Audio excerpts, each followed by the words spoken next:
岁月、环境、规则 ，LPL 在不断改变。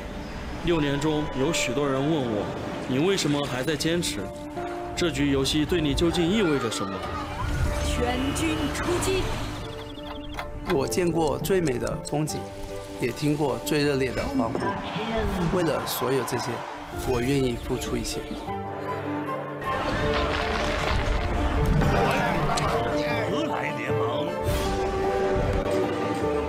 这局游戏是一段旅途，有人中途停留，也有人会做到最后，而终点只不过是另一个起点。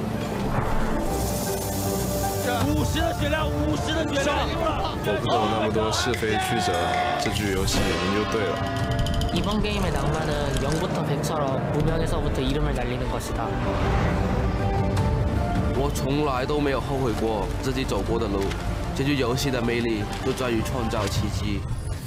많은 사람들이 전설을 보는 것에 열광하지만 다른 사람들이 그 뒤에서 흘리는 땀에 대해서는 잘 보지 못합니다. 하지만 이러한 땀이 없었다면 저희는 다시 이곳으로 돌아오지 못했을 겁니다. 欢迎来到英雄联盟。会变的是人和环境，不变的是游戏最后的胜利画面。我明白。 这场游戏就是成王败寇，但是不到最后，我不会放弃对王冠的追逐。这局游戏需要牺牲，无私奉献，去成就团队的胜利。他还需要领袖，不管遇到什么困难，都和同伴一起扛下去。是我最喜欢的玩具。LPL 需要年轻的力量，是时候让我们来接管比赛了。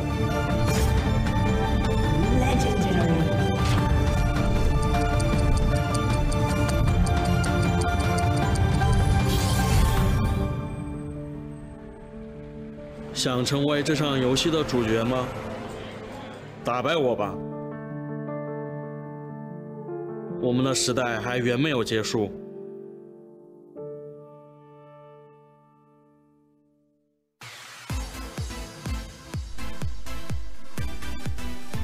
The pace is getting faster and faster. We are getting closer and closer. And in life, only 3 things are certain: death, taxes, and the LPL Spring Finals in Chengdu.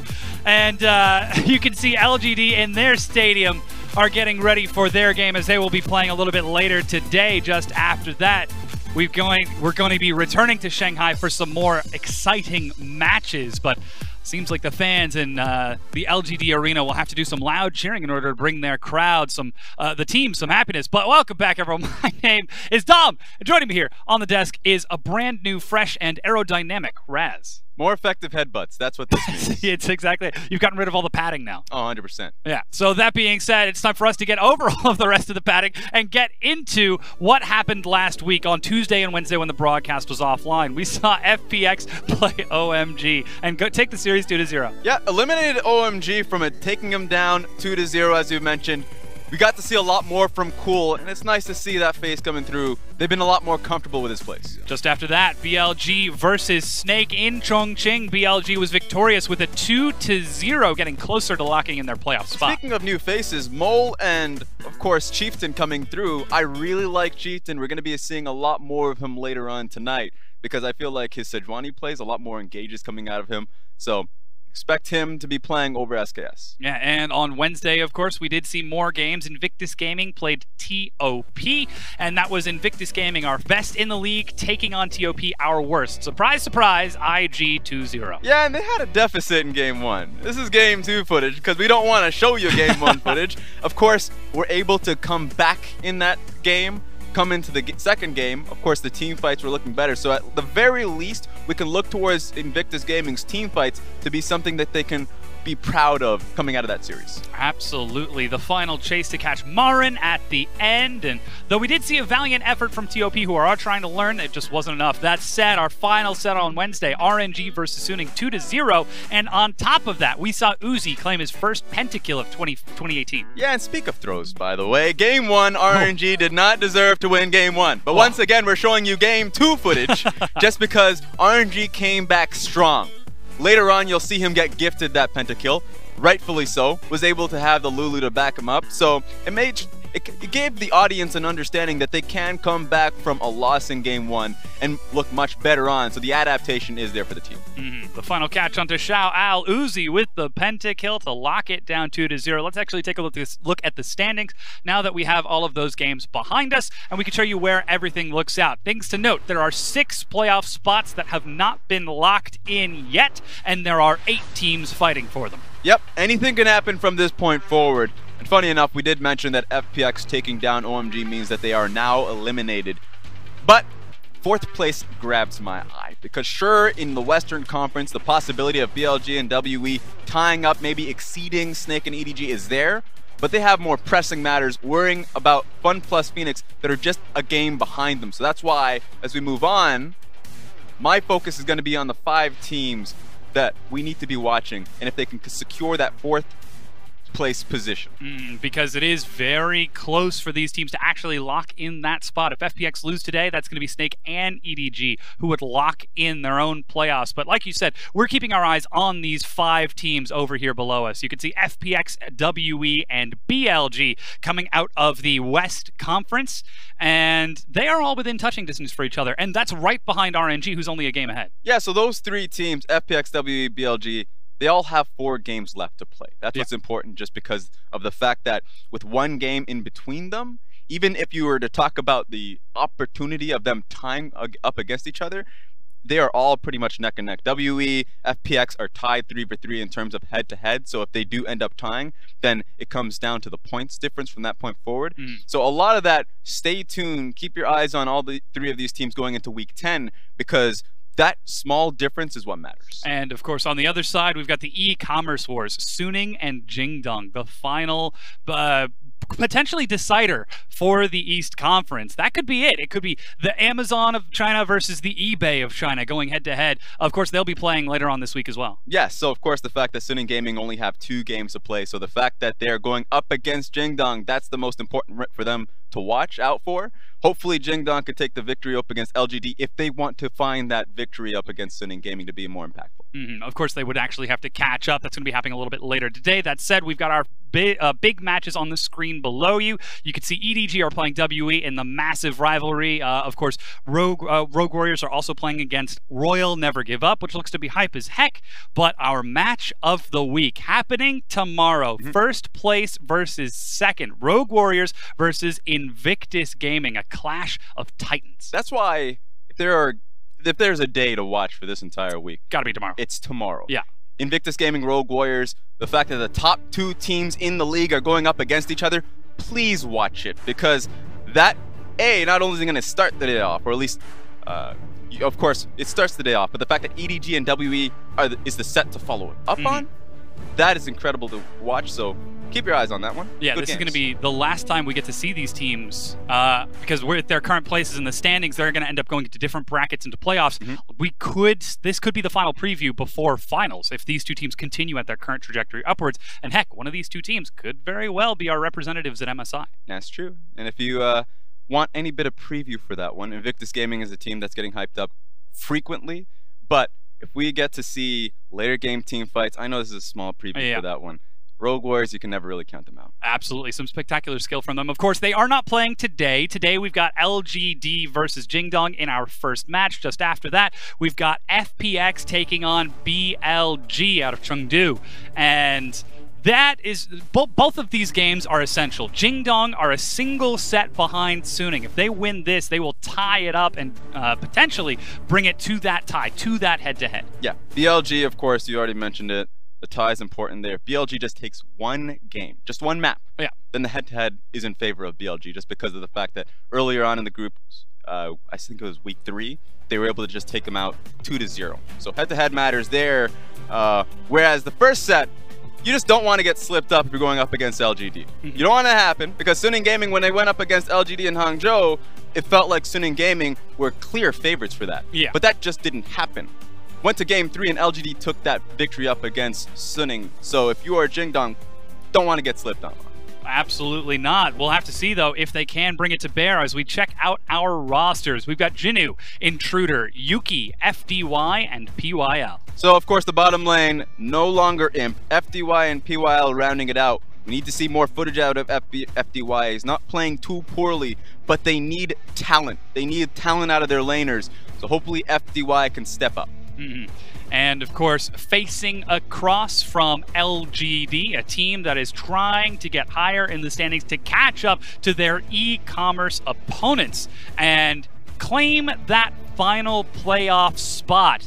It really is quite the battle for this team, Jingdong and LGD, to bring it down. I mean, you already mentioned a little bit, but here is the roster: Zoom, Clid, Yagao, RD, and Mao. Speaking of AD carries, RD's been coming out far more frequently, so if Jingdong are looking to make that last sprint, this is going to be their roster. He's been having a stronger team fighting, of course, if we're kind of comparing that with Loken. But the focus, of course, not so much on the bottom side of the map. It's going to be mid lane jungle. Clid and Yagao have been performing very well this split. And that mid lane is something that's so important, because I'm sure I have to ask you, Jingdong, they're the clear favorites coming into this set. If LGD want to try to turn it back and take a game off of Yagao, who do they look towards? Who is currently the point of strength that Jingdong that LGD have to shut down? Jingdong has to be Yagao. Through the mid lane, of course, Yagao and their jungler Clid have worked very well together, and it usually just starts from the mid lane pressure. Now, biggest takeaway from Yagao is the fact that his statistics, of course, as being a rookie, have been incredible. He can go towards the carries. We see him in the Zoe games. We see him in the Talia games. That's phenomenal for him. But then he can just play a step back. Sure, Galio's busted, but his engage rate has been off the charts as well. He's either started the fights for his team, either rotating out of the mid lane to go top lane, bottom lane very early on, or he's decided, of course, that he can play it back and allow Clid to be that engage force. And of course, Yuki playing across from him is going to have to try to keep pace with this, and we know right behind Yuki there's the likes of Nanju as well. But then we turn our attention towards LGD, and again, it's that mid-jungle duo. You already talked about Yagao and Clid, but this is Intruder and Yuki, not Amy and Yuki. Yeah, and we haven't seen Intruder for a very long time. He used to be on the LGD roster, but then he went towards the LSPL after Amy became the standout jungler for the team. He renamed to Yotooth too. It's funny enough, he's just kind of renamed, was playing a little bit of that old training arc for himself, comes back into the roster, comes back as Intruder, and he's known as at least the early game jungler. Been always known for his Kha'Zix plays, his Graves plays when he gets the opportunity. Right now, I already mentioned they do need talent for LGD. That could be that start for them. Well, we're at the end of the time skip for Intruder. Question is it enough? Our casters, though, they're ready to get us into game number 1.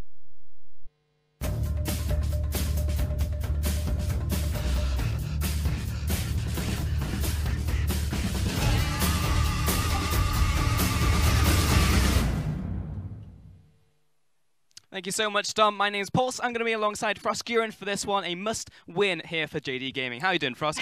Pretty good. It's not just a must-win for JD Gaming, but the pressure is really on that it needs to be a clean 2-0 just because of how the playoff brackets are decided. There's still a series loss behind Suning Gaming, so it's not just, again, evening that up. It's getting the 2-0 so that if it comes down to the head-to-head, if it comes down to total match wins, they have the upper hand. Exactly. It's really important to win every single game from here on out as we race towards playoffs here in the LPL, but we are into Champion Select, so LGD will take away Swain, Varus, and Zach from JD Gaming, who will also take away Camille, Shen, and looking towards the final ban here. And this is a pretty solid standard against LGD. If you want to think about who is the member, like who is the new LGD carry post-Imp, it does have to be Jinna. We saw this from Rogue Warriors when they faced LGD, and it's a very similar thing here when Jingdong faced them, multiple bans that are levied at that top lane.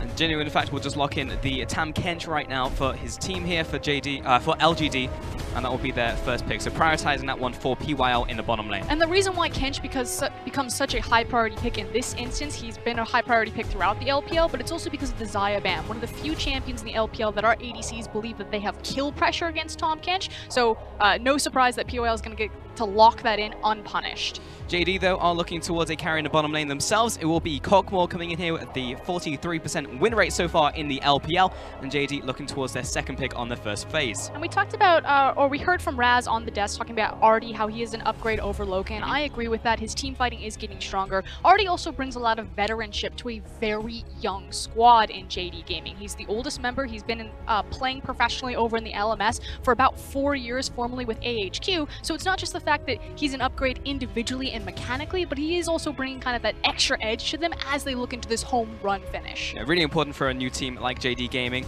They will also lock in the Sejuani for Clid right here, and LGD will respond with a Jhin. So we've actually seen a fair amount of Jhin now. Post buffs on 8.5. I've actually seen them 7 times, so this will be our 8th game now with LGD, and Kha'Zix will be Intruder's pick for this game. And this isn't just Intruder's pick, this is his signature pick. If you don't know who Intruder was, he's been with the roster on and off a couple of times, but he was known for his Kha'Zix. He's a very aggressive, dueling-oriented jungler, so something like a Kha'Zix fits right in that wheelhouse, and it's his go-to pick. Intruder is definitely the polar opposite of Amy if you are looking at junglers. JD Gaming, though, looking towards a Sion right here, probably going to put that into the top lane for Zoom, so he will be playing basically blind into LGD here. And this is multiple times that LGD have actually just let the Sion go through ban phase. Again, their very last series was against Rogue Warriors, and they got absolutely dumpstered by Doinb Sion. It forced them to ban it in game number 2. Yuki and Jinwoo have shown that they just don't have answers to it. Yuki lost in the 1v1 mechanically, and Jinwoo, he's a carry-oriented player, so if that Sion ends up in the top lane, it can really slow down any sort of snowball that he's trying there. I think Sion is a beautiful champion to play against LGD, and I think it's a huge oversight not to deny it. Yep, flex, and also into the top lane looking to neutralize Jinwoo. JD Gaming will take away the Gangplank right here as well, just trying to defang Jinwoo as much as they can, as he will be picking next. Yeah, this should be just back-to-back top lane bans if they want to, and then if they are flexing the Sion into mid lane, they could also just grab a top lane right out of secondary ban phase. So expect Jinwoo to get pinched really hard. Again, he is the giant target focus on LGD, kind of the last bastion of hope for them. Very much the case. All going to be about Jinwoo in this one. Braum will be the ban from LGD, aiming towards the bottom lane now, so trying to take away a lot of peel from the Kog'Maw more than anything else, and JD may look for something like a hyper carry. They have also taken away the Azir. Yeah, they actually target Yuki in this one. I mean, you're dissuading a lot of damage. Yuki, I'm not super impressed with Azir. He does play it. The thing about Yuki is it almost doesn't matter what type of matchup he's gotten. We have tape of him where even if he gets the counter matchup, he's still losing mechanically and individually 1v1 to a lot of the mid lane talent in the LPL. So for me, it almost doesn't matter what the matchup is for Yuki. It's about what comfort champion he gets.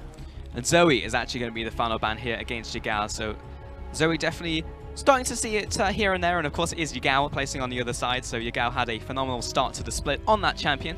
That will be taken away, and JD are actually looking towards perhaps the mid laner, perhaps the bottom lane, perhaps even the top laner coming in here as well. Lulu would definitely fit alongside the Kog'Maw, as would Karma, which is the lock-in. Flex picks galore for JD Gaming, and that's exactly the name of the game. This has been a pretty standard draft phase from them. They like to utilize triple flex because Yagao and Zoom are so flexible, especially with these utility, bruiser, tanky-oriented champions. Yagao he's not a flashy mid laner. Like, he'll make the flashy plays, but he does it more so on the utility players. He's also really much about mobility, so both Karma and Sion fit those wheelhouses, and it's about how quickly Yagao can unlock himself from the mid lane and get out to those side lanes. Yeah, definitely looking towards those Sions, the Karmas, the Gallios even for Yagao. LGD are going to lock in the Rise though for Yuki. We'll be putting that one in the middle lane and look towards their final pick, which will just be the Gnar to face into whatever JD Gaming have right here, because they do have a bunch of flexes. So this final pick should illuminate us, give us some more knowledge on where these picks are actually going. And it looks like they are looking at their support. Thresh would be interesting. It hasn't been as high priority in the LPL as, say, you know, maybe the quarterfinals of the NALCS playoffs. Let's see if that is going to be the lock-in here.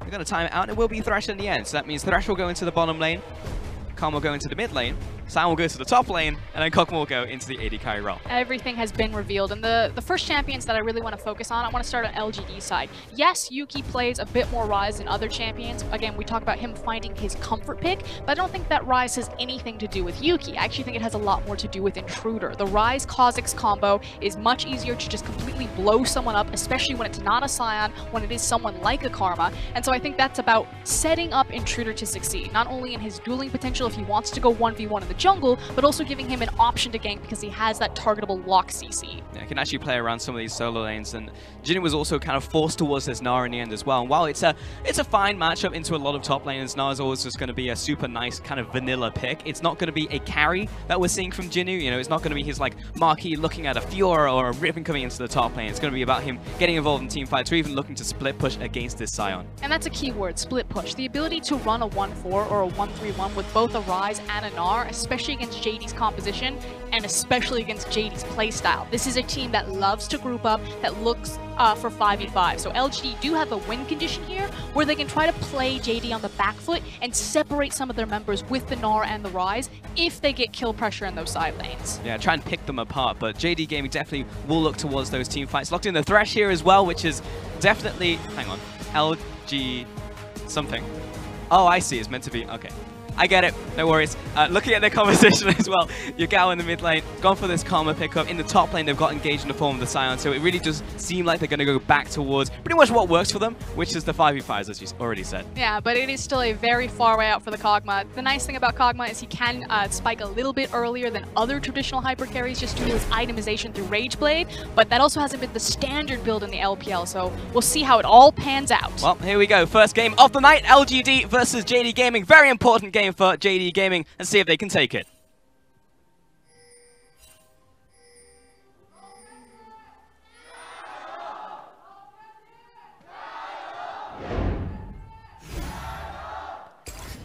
So we can just see the... Oh, hang on. we always need to give him his time. He travels with the team. It's the team manager that's screaming. He is the ringleader. He goes to every Jingdong game.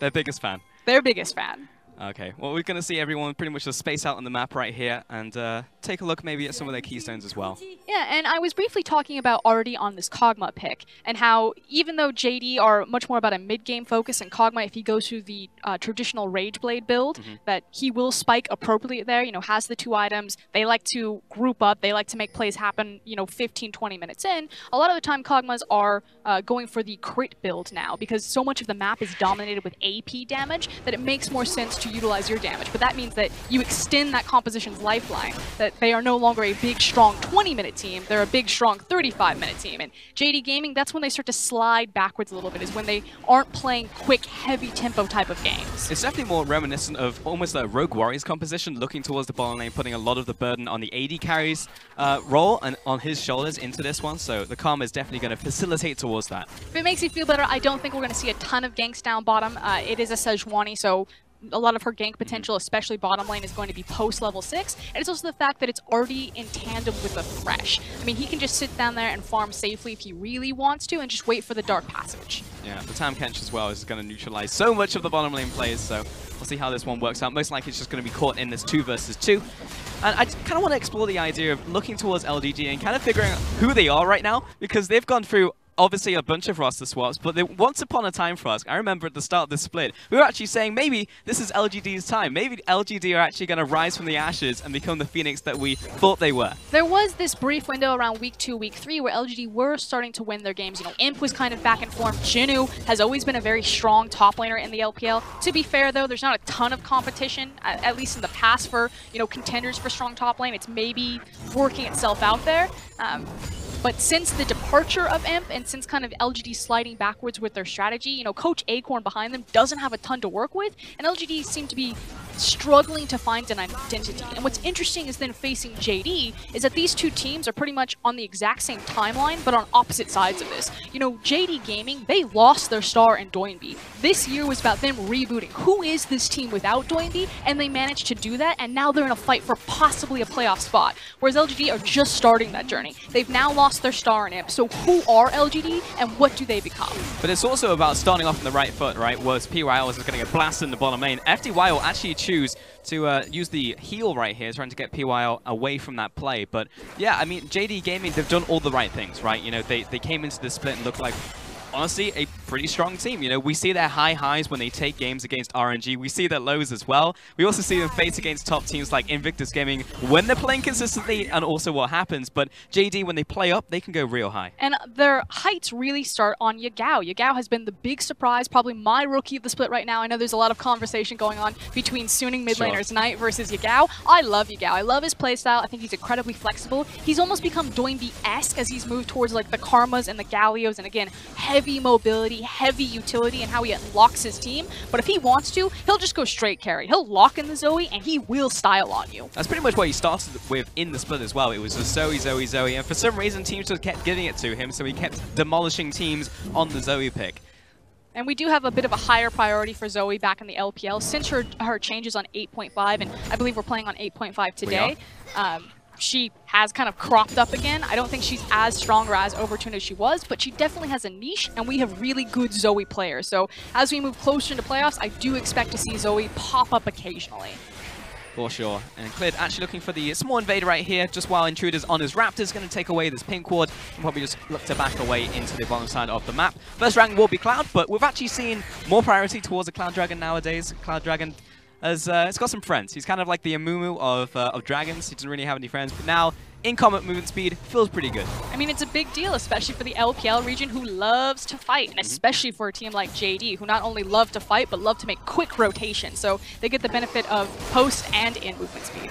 I was having a conversation with Clement as well. It's actually really nice in the laning phase because small things like animation, wind-ups, wind-downs are all going to be slightly sped up by the extra movement speed you get from the Dragon. So it is actually noticeable in these lanes, especially if you have volatile matchups. We don't really have too many of those in this game necessarily, but it is something to look towards. Yeah, and one of the big issues that I had with Cloud Dragon was how hard it was to take for the stats that you got from it. So now that the stats are better that you're getting, or the advantage is better that you're getting out of it, it isn't as punishing as it once was before. And Intruder actually waiting on the spawn. That was really impressive. New exact timing on this camp. And Clid is going to collapse though with Yagao coming in from the mid lane. And Intruder will jump away, but has to flash away from the Soul Flare. Yuki going to lock down Yagao as well, but Yagao's going to do the same to him. So in the end, successful defense out from the mid lane duo. This is actually a perfect example of what LGD have been recently struggling with as they're trying to find this new identity. Yuki was slow on the rotation. The creep wave was actually pushed up, and it's just kind of miscommunication or bad synergy in between the jungler and their mid laner. Intruder, again, very aggressive jungler. I felt like the Ryze pick was more about benefiting him than necessarily benefiting Yuki. But if you don't have follow-up, if you're not plugged in with your mid laner, Intruder's the guy that is exposed, is forced to burn the summoner spell, and is left in the critical eye of, hey, what is LGD's jungler doing there?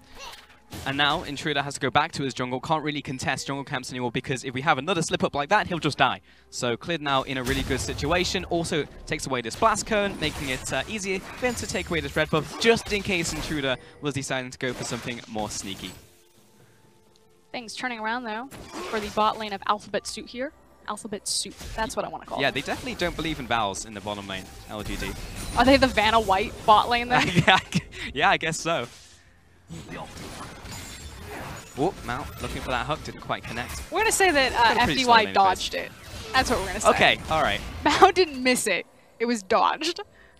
I mean, there's always two ways you can frame something in League of Legends. I mean, sometimes it's very obvious whether it just completely missed or whether someone dodged, but there's a lot of ambiguity and gray areas in League of Legends where you can definitely paint it one way or the other. Of course, it's a Durn ring start on Jen, so looking for the Q advantage here. And with this, Intruder's like, well, I can't invade the top side of the map. I still don't have my flash, but I could definitely be a bit more ambitious on the bottom side of the map. I could definitely control the bottom side of the river, take away the crab, remove some vision, maybe even look towards the dragon. Kazakh can do this very early as well. What he really wanted to do is he wanted to place triangle vision because they know that the blue buff spawn is going to be coming back up. If you can get that information when Clid is actually passing it to Yagao, that's either viable information where you can contest if you feel you're strong enough, or more importantly, make a cross-map play. But unfortunately, the control ward was placed there, so it really neutralizes a lot of what Intruder could have picked up there. It was not to be, and for now, JD will continue scaling up on Cogmore, play towards this one as the game goes on, but I definitely do agree with you. Feels like this game is, at least in terms of win conditions, JD are looking slightly more towards the future instead of trying to end this one maybe around the early mid-game. RD will definitely have to try and dodge some of these, that's probably okay, but PYL is moving towards him, lands the tongue as well. That forces out the heal. Yeah, if he got hit by that final shot, he was definitely dead. And we're at least seeing some synergy between these two in the bot lane, but here comes Clid. Yep, just going out the ward here, and also the trap placed down by FDY beforehand. But still, nice little bit of kill pressure there onto RD. Clid's still coming. Yeah, he's still hanging around in the area, and unfortunately it's because the mid lane and jungle duo from LG are passing away that blue buff. So if JD decide to rotate on this, no one is coming to help LG's bot lane. Yeah, Yagao could easily rotate down there, and it would just be really down on the teleports from Yuki, but not a blue buff there, so the window's kind of closed. If he was on Galio, you know for certain that would have been the JD play. He would have moved already for sure, but Clid going back into the jungle, still controlling this one.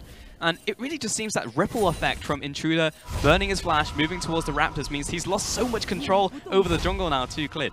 And it's also he doesn't have a lot of options in any of his lanes. Again, if you look at the hard consistent CC, it would be Yuki's lane, but Yuki has this tendency where he doesn't time his backs appropriately. He's either low on mana, or he just burns his cooldowns so the jungler is setting up for a gank, or he's back in base when his jungler is actually on map. Just if you watch Yuki on the mini-map to when Intruder is actually positioned for something, you'll often see that he's not quite plugged in. And that's not necessarily Yuki's fault. That could just be a communication cross-map breakdown of Intruder not telling him, you know, I'm going to make my back now, I'd like to look for a play. Instead it's, you know, as he's walking up to the lane, can we make a play here? And Yuki's like, I'm out of mana. I can't do anything. Yeah, not going to happen. LGD, though, moving towards 10 minutes now. No kills on the board, basically even on farm. Top lane is actually winning for Jinnu, but kind of evens up around the rest of the map. More about those jungle camps, actually, you can see from Clid. So I feel like in this matchup, this may actually be like best case scenario for LGD, because if JD want to go later, it seems like the early game is typically where LGD suffer. So it's like, well, if we just go 20-minute no rush, and then we just go into the mid game, then surely LGD should be better, right? Yeah, if you statistically look at these teams, they're almost polar opposites. LGD lose everything before 20 minutes. They have like worse tower control, worse objective control, worse buff control out of the entire league. And then once they survive past 20 minutes, then they start climbing back a little bit more, whereas JD are all about the first 20 minutes. So this is an evolution of JD's play style. They don't normally like to play late like this or be so quiet. And this is actually a change-up from LGD as we actually see their mid-jungle looking for a dive. Trying to execute, and it has been set up already by Jinnu, forcing Zoom to pop his ultimate, realizes he can't, but gets back to his inner turret, moves towards the tower, and he's down. That's first blood to LGD. And it is a new twist on LGD, Yuki and him finally teaming up, but it is also an old twist on LGD because it's around Jinnu. We said if there is a star player left on the roster, it is going to be in their top lane. Really cool to see. Zoom will go down in this one, has to go back to base, picks up even more armor as well. However, in the meantime, Clid moves towards the bottom lane, see if he can get some damage on this turret. Gal. It's not going to go down though. Ultimate down onto PYL. Mao doesn't connect the hook. And we'll just now dissipate. JD Gaming will back away from this one. So good bit of chip damage into the bottom tower. There's a big window here. So Zoom had to respond to the pressure top lane, was forced to burn his teleport as opposed to just ulting back there. Doesn't have it available. And the tower is very low. There's now a huge window for Jinnu if they wanted to use the TP play bottom to dissuade Artie and Mao from trying to shove this tower down, because it's a race right now. Who's going to get that first structure? Oh, nope. Jinnu uses his TP. So if I'm Suning, I'm going to pile everyone and their mother down into that bot lane, and I'm going to try to force this before Gnar gets the advantage top. Yeah, JD Gaming trying to get in position. Let's see if they actually do it. It seems like right now Clid is moving towards his red buff. Yeah, so he wants to take this, and then they need to set up and get priority around the mid lane if you're JD. What Intruder needs to do is he needs to take this ward line that he has behind the Dragon Pit, and he needs to inch it forward into the river, because you know that Suning, or excuse me, JD want to make this play, and you need to stall out for Jinnu to just naturally win top. Jinnu is actually just destroying Zoom right now. This is probably just going to be straight up the kill. He thought that was going to be under damage, but the perfect timing in the Soul Furnace may just keep him alive, and Zoom will be able to back away. And here it comes. I think JD are actually just going to give up the tower race. You can see both backs being taken from Zoom and Clid. Jinnu has a massive creep wave. The Scion ultimate's not available. The TP's not available. JD might have missed their window to force. I think LG are going to get the tower for free. Just because that naturally won in the 1 versus 1. Really impressive stuff from Jinnu. Only slight mechanical misstep at the end there. May have been able to get the kill as well, but he didn't really care. They're too late on it. Because Clid was so greedy to go for his red buff, you can see right now that Mao is trying to set up the pathway for him to get down into the bottom lane, but it's too little too late. That extra 30 seconds to walk topside to red means that Jinnu gets a massive gold lead. I also like what Yuki did as well.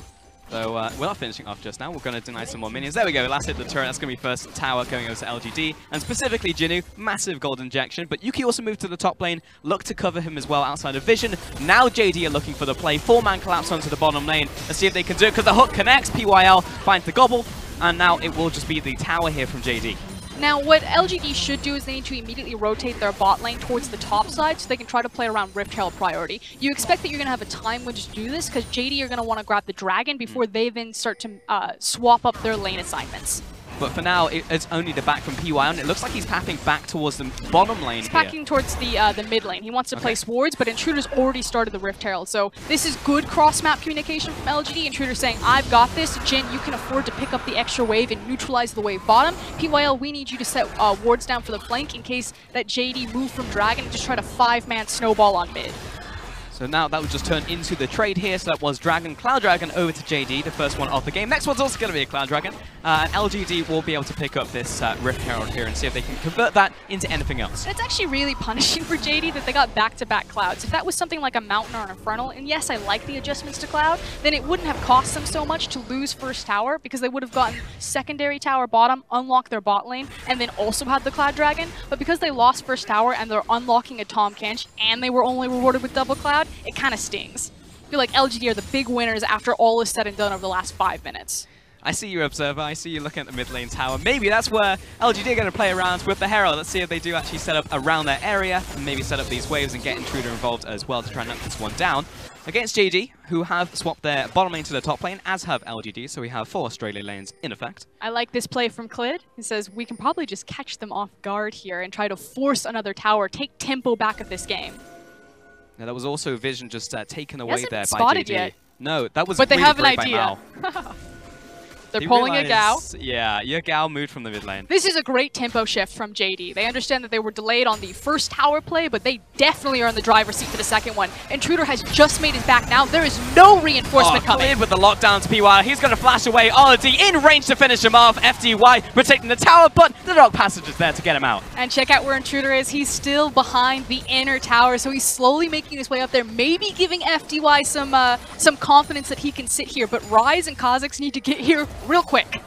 Get there immediately, and for now, he's not going to be backed up. Here comes Intruder to walk up to the tower, but this is very threatening. Well, Mao burns his hook, so less threatening now. JD will get a bit of chip damage on that tower. And I don't expect that they're going to three-man stack and try to force this, especially with Ryze and Kha'Zix making the rotation. So again, JD have now taken full control back of the tempo of this game. Clid's like, we got the pick that we wanted, we took good chunk damage on the tower, now it's time to reset, look for another opportunity. This allows LGD, we've got the ball now. It's in our court, we're going to try to force this mid lane. Here comes Herald. The ebb and flow of this game so far, and Clid is actually over the wall right now taking Raptors, so there is a chance here for him to react into the middle lane. Yagao going to get a bit of damage down onto Herald before it looks for the charge. That is a lot of damage actually, so LGD will need another push however, because JD were here to receive the ball. Still a lot of damage that goes down, makes it that much easier the next time around, especially because they do have a Jhin. His ability to siege towers, not necessarily do damage to them, but to siege them with his curtain call is very strong. And he's also picked up the Ghostblade now as well, looking towards those Isis mid lane, going for the Archangels, so pretty classic build here from Ryze as well. Yeah, and because he has tempo, or LGD's bot lane have tempo over the top side of the map because they forced the way forward, I would actually expect Jhin just to walk it mid and to try to force down mid lane tower. If JD don't respond, he's going to get it for free. If they do respond, it's fine. He could just rotate back up to the waiting wave because JD are going to push it back. Instead, he's going to just walk right back up. I'm trying to figure out if I'm in present time or in a replay, because there was the replay in the upper right, now it's gone, so I was tripping for a second, but we're okay. We're just chilling in a DeLorean, just back and forth. 17 minutes into this one, and it's 1-1 towers. LGD have the slight gold advantage because of how things have panned out, and they have not managed to take out the mid lane tower yet, so they will need to set up once again. This is smart play from Yuki. He notices that JD have pressure in their side lanes, and so they're probably going to look to try to counter out the mid lane push. Sion was looking for the cheeky flank. But we're going to constantly see this tug of war now for kind of the next probably 5 to 10 minutes between both these teams. It's going to be shoving, neutralizing side waves, and then JD are going to be playing around top mid, and LGD are going to be playing around mostly the mid lane and just defending top lane. They really want to cheat in their bot lane here with the Tahm Kench and force mid tower down. Otherwise, it's going to be defensive reactionary play to JD doing this. And there's the TP. That's what they're doing, but there's a full collapse coming from LGD at the same time. It's going to be ahead of the teleport, and right now it's the instant kill onto PYL. This is going disastrously wrong for LGD. They lose the jungler, they lose the support. Everyone get to the chopper, because we're getting out of here. Huge loss there for LGD. I mean, at best, maybe they send Gnar and Ryze. Yeah, the ping comes down from the mid lane tower. We need to burn this, and we need to scram. Yeah, trade as fast as possible. JD actually keeping RD up here to take down the tower while the rest of them rotate towards the middle lane.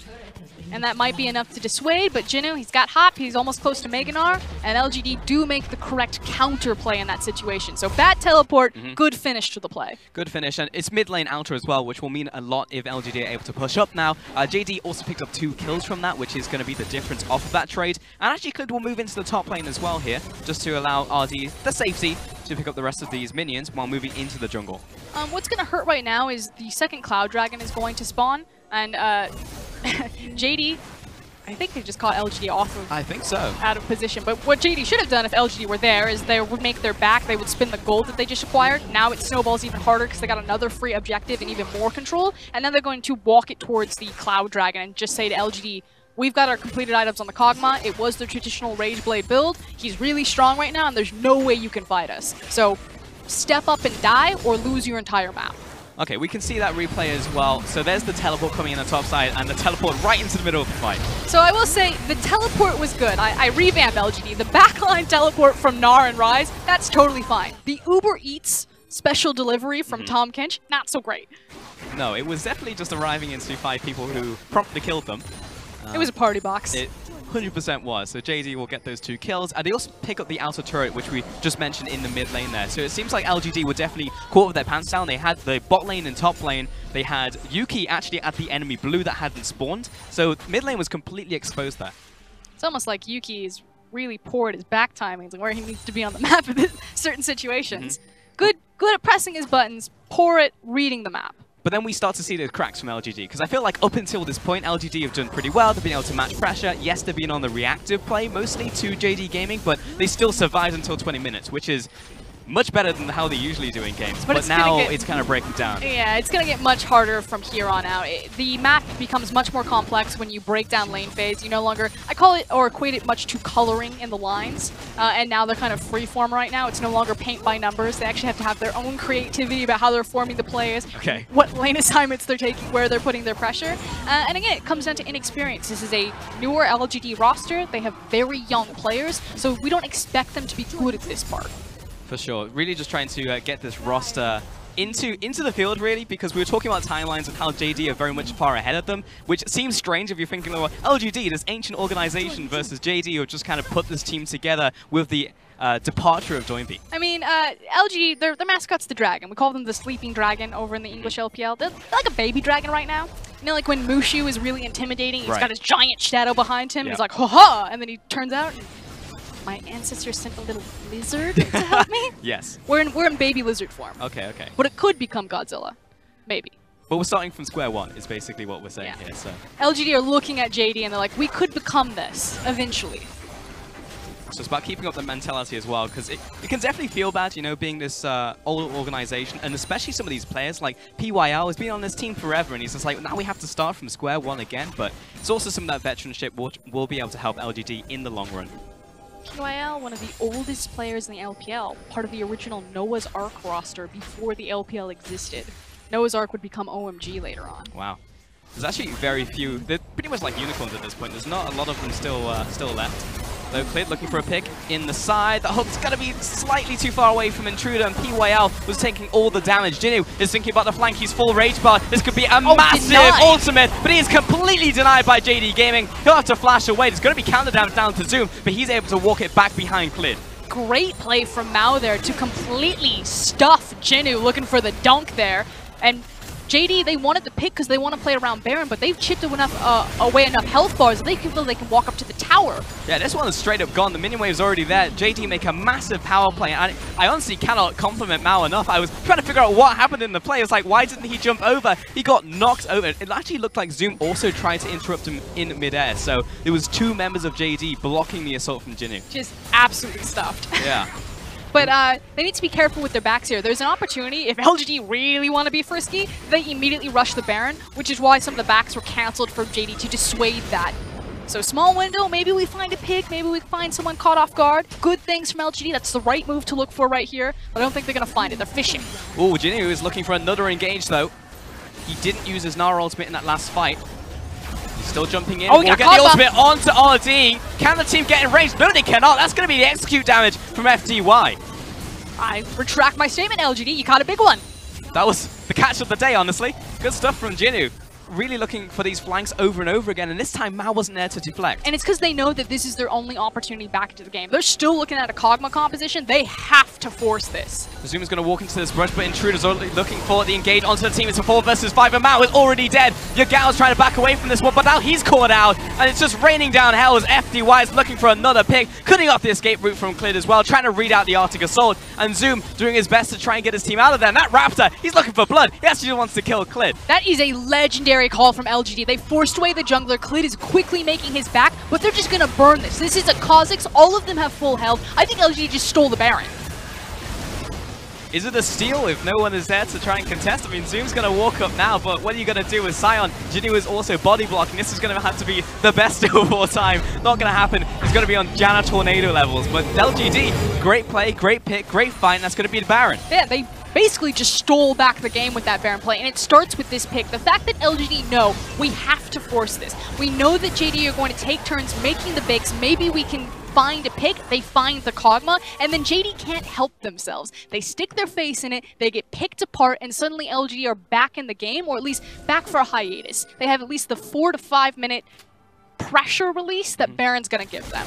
They can push up. Next dragon is also going to be an Infernal Dragon as well. So LGD with this time, let's see if they can make the most of it, because that's really going to be the selling point, because LGD really typically in the mid game are unable to really get anything together. And against JD, we'll see if they can react to that. And it's showcasing what their composition really does want to do, which it has a ton of pick potential on it. You have Tahm Kench, where you can very quickly manipulate and get Ryze and Intruder into backlines. You still have some 5v5 presence because you're looking for a Gnar, but the Jhin setup here is not the, you know, he's not the kill shot. He's looking at a Sejuani Sion. He's not going to do a lot of damage to them with all these tanks running around, but his ultimate, it's about finding those picks, slowing them down, and then allowing Intruder and Yuki to start tearing apart the sides, the flanks, and the backlines. It was very obvious what happened last time around. Really managed to kill the Golden Goose that was RD, but now I feel like he'll position probably more cleanly right here. We can see some of the stats out from Jinnu and Zoom in this one, and Jinnu is definitely the star power on the team that the team needs in terms of looking towards a top laner who can carry. You can see some of the stats do reflect that, but I will say that Zoom has been very consistent over the split. Yeah, but he's not as flexible as Jinnu, which is why we usually rate Jinnu higher than Zoom. Zoom's still very strong into the stats, does his job for his team and what the responsibility that he has to the team, but Jinnu is a star. He is basically mini Shy. Yeah, it's the peaks and troughs, and the peaks are definitely high from Jinnu. You can see 15 solo kills, definitely tells you something about the player in the top lane, whereas Zoom, he just gets ahead and farm, you know, it's that kind of difference. But now check out the composition here. So playing a 1-3-1, applying the Baron in every single lane, and we talked about this, you know, if LGD survive past 20 minutes, their composition, they obviously have a good read on who JD are as a team. They want to stay grouped up, they want to be a 5v5, so split them apart. Don't allow JD to be strong in the 5v5. Force them into late game when JD are terrible at making those decisions, especially around Baron, which we just saw in this game, and to continue to find those picks with this type of composition with a Jhin and Tahm Kench. And it's put JD on the back foot. They're trying to play defensive, not stepping out of bounds, which means that LGD, they can move towards the Dragon, pretty much uncontested right here. Intruder will pick that one up. Go back to base with the enhanced recalls. 45 seconds left on the Baron buff, so you are able to push up once again, try and get into that river, and maintain control. And the Infernal's just going to go that much farther to making sure that Jhin isn't just a utility presence, that he can actually have a lot of kill threat. He's one of the AD carries that scales best with the Infernal Dragon just because of how demanding his build is. I will say, this is somewhat scary for JD, because LGD are on the offensive. They have Ganondorf ready to go. And this is a game that JD Gaming needs to win. It's not just about picking up the series, they very much need the 2-0 here. So if LGD manage to play upset, great stuff for LGD, but JD do not want this to happen. Okay. They're looking for the engage though in the mid lane. They're looking for this 5v5. Definitely their MO as they look to launch on PYL, but he gets the 1-for-2 flash, jumps away, disengages. And LGD are just buying time. Check out what's happening on the bottom side of the map. Jinnu still working away at this tower. JD Gaming know that they have to force a 5v5 because they're just going to continue to bleed out, especially in this top lane versus top lane matchup. So you're going to see this over and over again. Watch the cooldowns. As soon as Klid has ultimate back up, they're going to move Sion over, they're going to look, and they're going to play Yahtzee. Just start throwing Sejuani ults out. Jinnu looking for another pick. He's found RD again on the front lines. This guy will just not stop finding the plays. Mao's looking for a hook in. Meanwhile, but PYL is there with the save. And again, LGD are pushing up the mid lane. And that's twice now that the veteran of JD Gaming is caught out massively out of position at really key times. Like, the worst time you could die in the game. It's when Jinnu starts to play up, you can find miracles. Zoom backing away. has to go back to base, really. He's very low, unless looking for an instant engage. FDY chunked out by Clid right there. A pull onto Yuki could be good, but PYL with the save once again. Try and kill the Tahm Kench, but it's going to be the kill onto FDY. Threads the needle through the team, and maybe it was an overstep from LGD, who are now trying to disengage. Yagao with the flash, doesn't quite connect. Oh boy, so close. I feel like Jinwoo is just trying to hard carry, strap LGD to his back, but just small mistakes, overstaying, overextending, wrong position, hook connects, and we're losing a lot of the momentum. Because it was so good in the mid lane. That 3 managed to absorb the pressure from JD and was like, damn, this is what I want to see. And LGD were like, heck yeah, that was awesome, let's do it again. But they were chunked at that point, so the second time didn't work. But we are seeing the right ideas if they do go a little aggressive. Yeah, the right ideas from both teams. Again, that's the key thing to look at. I love when a game comes down to execution and to hero moments like this. The fact that Jinwoo just finds them unaware around the corner from Fog of War instantly deletes RD.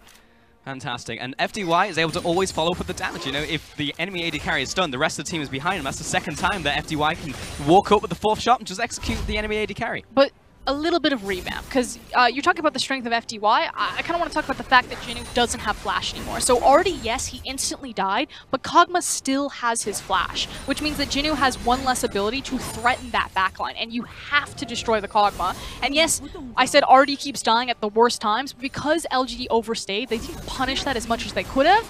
And now they don't have the opportunity to look for that again for another 5 minutes. Like, maybe Jinwoo gets back there, but he was denied the first time by the Thresh play. It was the flash that made it successful the second time, and I don't know if he's going to get a third. Yeah, it's a great point, and we've really just been seeing this ebb and flow of the game going back and forth and seeing what the teams can do with the pressure. What JD are going to get off this one is an inhibitor tower, look for a potential engage onto Intruder, but it's definitely going to zone him away, and JD Gaming should be able to pick up this inhibitor and just back away now. For free, Baron spawning in 43 seconds, but here comes the chase. Yeah, we're opening up with a curtain call, but we're going to have the tanks back, try and tank up all these shots, and Jinwoo is still looking for the engage, but the hook lands on this one. PYL jumps forward, gets the save with a Devour, but Yuki has got all in. He takes out RD again. Are you kidding me? The chase potential from this composition. They didn't have to use the Tahm Kench, the Rise ultimate there, but you're still competing with Gnar Hop and Boomerang, the Curtain Call, the Tahm Kench. It is really hard. If you ever overextend against LGD's comp, they will chew you up and spit you out. Well, I'm definitely seeing that to be the case. Third death now on RD, and it wasn't even from a pick from Jinwoo. It was actually Yuki just going hero. That moment when you start the first 20 minutes 3-0, and then it's 31 minutes, you're 3-3, pretty much tells the story of what's happened to JD Gaming this game. It's what Tilt's made out of. RGD are going to move up to the Baron once more, place down the vision. They have pretty good control of the area. Most of the vision from JD is in the top lane, so LGD are able to start this one off. They're just over the wall looking at this one for a potential steal. And it wouldn't be the LPL without a 50-50 Baron. Let's go for it, folks. Going to take it down to 3,000 HP. I'm going to continue to burst. They're thinking about it. Control flare of the wall, but they're secured by Yuki. That's not what I want to see. Jinwoo comes in here, jumps over the wall, takes down Yagao. Clid very low, has to flash out here. FDY is looking for the execute, but PYL going to be the sacrificial catfish, I feel, on this one. Zoom can get in range. RD is chasing after Living Artillery for the kill. The captain goes down with the ship there. LGD pays the price, but that's fine because they got the Baron. It's just PYL who doesn't exit with the buff. But talking about 50-50 Baron, because Yuki got it, I know the immediate reaction is, but why did my jungler get it? It's a timed burst. Yeah. So that's still the team saying that, okay, we're going to throw all of our spells, do all of the damage at the exact same time, which is still okay with LGD. It's still it was close, but the Soul Flare over the wall coming in as well accelerates in that time, because you can see LGD, they moved to around 3,000 health. They were like, okay, when do we want to burst? 2,000 health, they drop it, then everyone throws their abilities. But yeah, we cleared over the wall and the Soul Flare coming in. That was very much a 50-50. If you're going to take the 50-50, at least communicate and burst at the same time. Don't just be like, turn on Baron, turn on. It'd be like 3, 2, 1. Now burst, yeah. Throw everything. Good stuff from LGD. They managed to get it. JD are still on the offensive though. They're moving into the bottom lane. They're looking for a pick actually onto Jinwoo, who still has his Guardian Angel. He'll manage to hop away on this one, but JD are trying to make this counterplay. But I'm looking towards JD, who are LGD rather, who are pushing down the middle lane. Intruder leading the charge is... Oh, well, they just a game of chicken. Wow, okay, only 2 are going to make their backs. And Jinwoo does have TP, so he can join the siege at any time. This is going to be a massive time loss actually to JD here as LGD push up onto the tower. FDY is the only one moving up onto the actual tower itself. Good flank from JD though. They say the backs have been stopped. We're going to meet you halfway. Yeah, let's actually just go for the engage. Clid jumps onto FDY. The save from PYL, but he's dragged in by Mao, and then he actually seals the fate of his own AD carry. The bot lane will die together. very clever adaptation for JD. I feel like this entire game has just been like mud wrestling. Just we're rolling in. Oh, we're in the dirt, Frost. There's some tug of war going on. It's better than the stale ping pong matches. That's true. It is much more exciting. They're actually hitting it back. And JD Gaming, they're going to teleport into the top lane right here with Zoom. Look for another push right now. They're actually pushing into the top lane, so perhaps looking for the fight and the finish. Yeah, it could be looking for the finish. It does mean that they're very reliant on Klid having that Sejuani ult, though, and he doesn't have it right now. So some sort of hard CC has to land unless LGD just sacrifice their bodies to this. I guess so, but bot lane's about to respawn. 7 seconds left on PYL. They found JD, yeah, they actually just wait for the minion wave to come into the middle lane, take the inhibitor tower right here, move on to the inhibitor itself. So they'll take the safer price, though they will be pushed away now, wasting a lot of time. Yeah, being really greedy. That was really cutting it close. You can see that FDY was running up from spawn point, and that was just a curtain call away from being a disaster for JD. They'll back away. They don't quite get the inhibitor, but it is now exposed in the middle lane. However, they will go over towards the dragon, take away the Cloud Dragon, which will be their third one of the game right here for JD. So they will definitely be moving very quickly. They are so quick. They are like the Puma team. But they can rotate and they can chase down so easily now. If they ever get into a situation where they're chasing people down, there's no escape. I want the math that if like a crazy flank play happens and an ability hits at the very tip, the Cloud Dragon was the difference of them getting in position fast enough. That's the thing with Cloud Dragon, because it's very difficult to quantify things like that. It's much like when a player just makes massive plays, you can't really see it in stats, but you can see it with your eyes, right? The true MVP of the game. The eye test, the Cloud Dragon. There you go. That's where opinions are born. JD Gaming are going to push back into the middle lane. LGD actually moved into the top jungle. We'll look for the recalls now and trying to regroup. Next round is going to be Elder, but that's a little ways off, so we're probably just going to see a clash in the middle lane. Yeah, because JD are just going to try to run it down mid. Again, they're playing Yahtzee. It's the same strategy every single time. Their side waves are neutralized enough. They want to throw out Sejuani's ult and then try to capitalize off that. Now, if LGD survive that maneuver, again, the chasing potential of this composition is quite devastating. I'm just curious if they can control Kog'Maw at this point, because what, 35 minutes in, already has so many items, and look at the damages it's actually doing. Straight up destroying Jinnu, who will find the sidestep at the end there. Bit of a tongue twister, don't say that one at home. 5 times fast. There you go. Yuki will push back into the middle lane. He was looking for the assassinate onto RD, but the team was there to defend him this time, so JD, as you said, move it, take out the inhibitor, and then look to back away. Still, good news for LGD fans is that their Cannondorf, there he goes. Yep. That their top inhib has respawned. They're looking for the engage, and he's found FDY and Yuki right together on the silver platter. Another pull comes down to PYL. It's going to be the ADK flashing away, but someone's going to have to be the sacrifice, or do they? Jinnu finds a massive ultimate onto 5, but can they turn it? Can LG do the miracle? LG gets a huge shield. What even is that? Jinnu tries to back away from this one, and LGD have to scatter. Bye, Yuki. That was almost best case scenario. Can you imagine if Jinnu had hit that ultimate and FDY wasn't just perma-dead? That could have been a game changer there, but unfortunately, so many members left. Super creeps charging down mid lane. This might be the end for JD. I mean, it honestly looks like it. 2 versus 4. LGD versus JD. They have a massive minion wave coming in the mid lane with a banned up melee minion as well. So JD are going to push towards this one, and FDY looking for the defense. And honestly, a valiant attempt coming out from LGD in this game, but JD managing to find the fight at the right time, going back to what works for them, looking for those 5v5s, managed to win it out in the end, and they will take game 1. An absolute slugfest of a game so far. Like, this is indicative of the series. I'm already plugged into this. I love it when teams just go full brawl mode, just throwing sucker punch after sucker punch.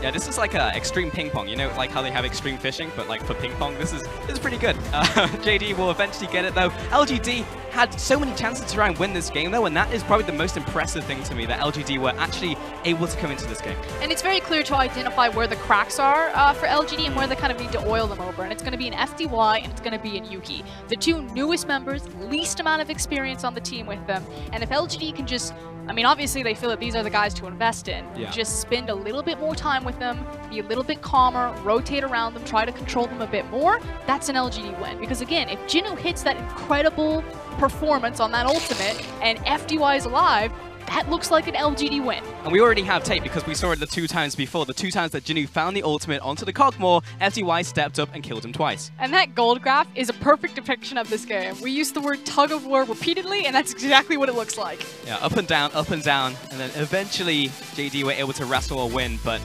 as we said, this is very important for JD. They want to look for the 2-0 here because of how the system works in the LPL. You're looking for match score, then win-loss, then head-to-head, and then you're looking at total wins as well. So if you're just trying to get all the wins that you can and try and beat the people around you, it's very important that JD look for the 2-0s over the teams who are below them in the standings. Yeah, which is also interesting because they're experimenting. You know, normally we don't see JD run this type of composition. They've never been a team that builds around their ADC. Yeah. They didn't with Loken. They didn't initially with Artie, but maybe we're starting to see a change as they warm up for playoffs. It was definitely a bit of a back and forth. We'll see if the analyst desk can break it down.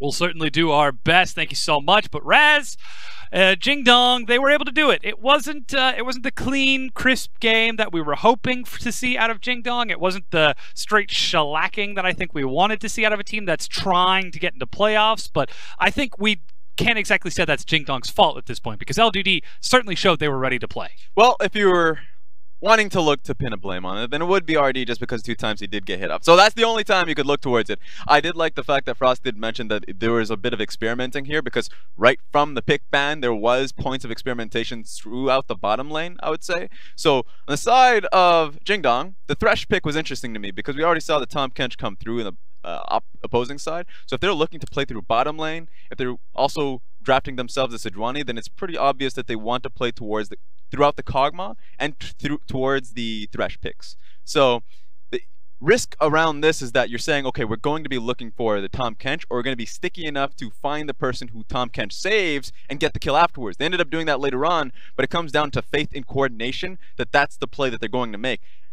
And then on the side of LGD, the risk there is the Kha'Zix. The Kha'Zix can't really do too much in these lanes. The Sion lane is a difficult one to gank. Mid lane, the Karma one is a difficult one to gank. Bottom lane is a Thresh lane, that's a difficult one to gank. So it comes down to the fact that they initially wanted to play through Kha'Zix to go into invades, but then it just didn't work out because we already mentioned it, or at least they mentioned it in the cast, that there's no follow-up from Yuki. And so he ends up blowing Flash, and he's like, well, I'm kind of useless for quite some time because I'm no longer going to be looking towards the Sejuani in the 1v1s. And this was in the mid-game when we started to see Jingdong start to pick up a bit of tempo and momentum, moving their 3-0 Kog'Maw around the map to just take turret after turret after turret. That being said, it wasn't all just roses and daisies until the end. They actually had to get over that Jinwoo, who was the only person who did benefit from that Kha'Zix and a Rise gank. Yeah, he was phenomenal. Early laning phase, able to get the tower for himself. That was great. Of course, there was pressure on the side of his mid lane and jungle to help him out. But then in the later portions of the game, you already mentioned it, the fact that Jingdong were transparent in the fact that they were going to be playing as a team, grouping up towards tower after tower, it seemed like it was going to be it. But the fact that 2 of his engages meant that RD was wiped off and somehow LGD had an opportunity to win that game was ridiculous. You really got to put a tighter leash on that puppy in that scenario because RD, I mean, how do you expect that? How do you see that coming? When Jinwoo flash, leap, ults, and pins you to the wall, when you've got a Thresh, when you've got a Karma, when they've got Locket of the Iron Solari, and you still die. All right. I will give him leeway in saying that the first, or the second one, where he got ulted into the wall out of Fog of War, was, I'm okay with that. But the first one? The first one, when he walks up towards the bush that has no vision, makes no sense. You just have to play around their support line. He ended up doing that as the game went on, so that was fair from him from that point forward. But the few mistakes that he made, he ended up recognizing I'm the only point of damage, so he needs to be a lot more protected. And this is where we started to see Jingdong sort of learn over the course of this game. Say, hey, RD, we are experimenting. We are playing with you as the hyper carry. We need you to not die. And then when he didn't die, surprise, they actually were able to win the fights because he was doing massive damage. That being said, LGD pretty competently sort of ran that back off of RD's mistakes. Here's the fight that ended up turning the game, though, and it's all based on RD surviving. Yeah, you mentioned the fact that LGD were looking creative, or at least finding ways through these team fights. Just take a look at RD. He gets really bursted out as the game goes on, or at least in this point. The shield comes through where he is so well protected. Had it been played out a little bit better from LGD, they would have been able to take him out. Sure, that wouldn't have secured them the fight, but it would have saved them from Jingdong snowballing this and turning that into a few more towers. So it just showcases the composition that Jingdong wanted to utilize much earlier on, bullying down these towers and never being engaged upon because they had protection for the Kog'Maw. a few times that it did get messed up, yeah, we didn't get to see the beauty of the comp. In that moment, we did. That means that our MVP, our man of the match, will go to Mao on the likes of that Thresh in order to keep that Kog'Maw alive. A strong performance at 0, 1, and 10. He might not have landed every hook, but he didn't need to. He just needed to keep people off the Kog'Maw. Yeah, and I just love the fact that Mao has the creativity to go towards these picks. The Thresh picks, he holds his support picks frequently. This time around, of course, just testing the waters to see what he can get away with going up against LGD. The Thresh pick, I like just because you can see how large his pool is.